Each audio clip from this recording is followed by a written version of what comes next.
Hey guys, Mill here. Well, Iron Banner is finally upon us here on PC. Lord Saladin has arrived in the tower with his flaming gong of doom and his awesome rewards. Unfortunately for us though, this is our only shot at the Season 1 rewards. If you're unaware, Curse of Osiris on December 5th brings around Season 2 of Iron Banner with new rewards, so get into it as much as you can and try and collect the sets. In other Destiny news, we've had a live stream from Bungie about some of the upcoming content from Curse of Osiris. It was hosted by Deej, and we got to meet Dave Matthews, Christine Thompson, Stuart Monsky, and Brendan Thorne. We got to see a lot of upcoming Curse of Osiris content. Christine Thompson went into the development of the characters, and mainly around Ikora Ray and how they're trying to centralise her story around the relationship built between her and the player during the Red War campaign. And I think it's really cool that they're trying to deepen the connection between the player and the universe. We'll have to see where that eventuates. We got to meet Osiris and his ghost. We also learnt that his ghost is the first voiced ghost in the story other than our own, and it's voiced by the lovely Marina Baccarin from Homeland, Deadpool. Super cool lady. Brother Vance is back from Destiny 1. He's moved back into the Lighthouse, or maybe he never left. The Lighthouse has been updated with a new social space, but we'll get into that in a moment. We got to see Mercury firsthand.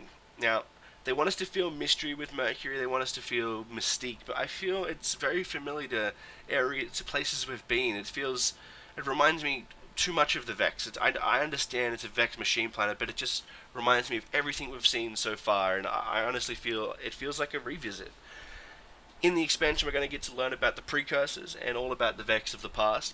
There's going to be new missions with scripted options, multiple options, to keep the game fresh. As they said, there could be multiple different combinations for enemy combinations. There could be a different left or a right path within the mission, just to keep it fresh, just so it doesn't feel like you're doing the same thing over and over and over again. And that's a good change.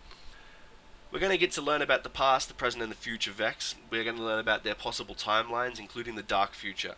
The Dark Future is a possible timeline where the Vex have won. They've achieved their goal and have taken over everything. There is no darkness, there is no light, only Vex. This reminds me a lot of Destiny 1, with the darkness of the Dreadnought, the dread of the Dreadnought, the moon, just that whole hopeless feel. And it's really cool. I like to explore those environments, and it's good world building from Bungie. I applaud them. The Lighthouse has been updated for the preparation for Curse of Osiris. They're welcoming back our help from Destiny 1. Before, remember, it was invitation only. Now the doors are open. Everyone's welcome. And the idea is we're looking for Osiris. The signs are pointing. Osiris is returning. We need to go out there and get him. The social space kind of reminds me of a crazy cult library from Techno Egypt, if that is ever such a place. There is a new optional activity tracker in the social space, and it looks amazing. The end goal for this is to track new activities around new weapons, new missions, and just new content to do. And it's displayed with awesome little hieroglyphs that show you your progress, and we're going to get to explore that shortly. The end goal of this though revolves around forging new weapons with elements found on Mercury, and just it's a new way to spend your time.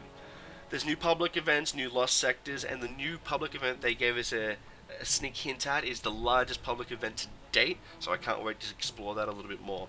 And believe it or not, they're adding more radiolarian fluid to the game, so we then went on to speak about something called raid layers or raid layers. So it's hard. It's not a language barrier. It's just the way they were saying it. Then Deej didn't clarify, so we'll just have to wait and see until we see some actual spelling. They're not as lengthy as a full-length raid, but they're meant to be as challenging. They still have a prestige mode, they have new content, new gear with a new end boss. They want to do more raids, but it almost sounds like they're taking shortcuts in my opinion. In Destiny 1 we had several full-sized raids, and then things like Prison of Elders, Siva Offerings, and just extra things that I can't remember the name of the one on the Dreadnought off the top of my head.